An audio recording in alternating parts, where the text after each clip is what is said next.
My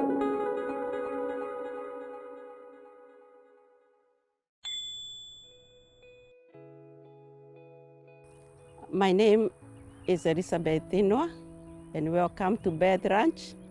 This ranch is 142 acres, and it's only 136 acres that are being used for the operation for raising beef cattle. I'm originally from Kenya in Africa. I migrated to United States here in Texas in 1995, and it was 2014 when I finally was able to buy this property, and I started raising up cows in this ranch.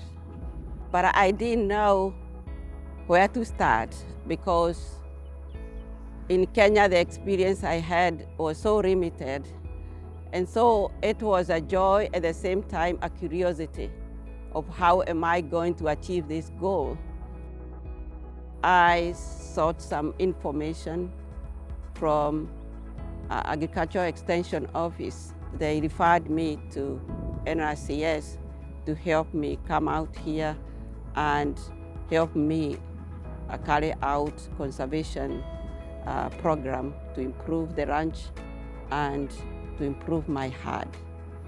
When I approached the NRCS, I met Mr. Crate Wadberg, who was very generous to me in terms of information. And he went through the different conservation practices that they have, and he identified equip as one which was appropriate for my land. And she's been so open to everybody's advice, and she's seeking the right advice. You know, I've always been told that when you're going to make a decision, seek wise counsel. And she's sought excellent, wise counsel through not only the Texas A&M AgriLife Extension Office, but also us here at the Natural Resources Conservation Service, where above me there are tons and tons of people that are very specialized in certain areas that can help build basically a team, a conservation team, to help bring those practices and tools for Mrs. Thinwa to help improve her land.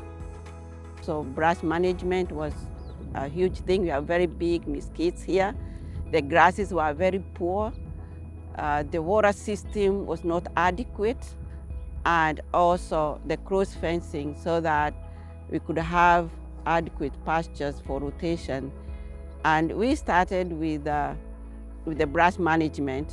Through our EQIP program, or the Environmental Quality Incentive Program, we started out with the brush management practice. That was the first and foremost practice that we noticed on Mrs. Thinwa's place, that she was overrun with mesquites. It was taking over her entire property where there wasn't any viable grasses for grazing for livestock. So Elizabeth, her main problem here on the ranch when she bought it back in 2014 was a brush problem.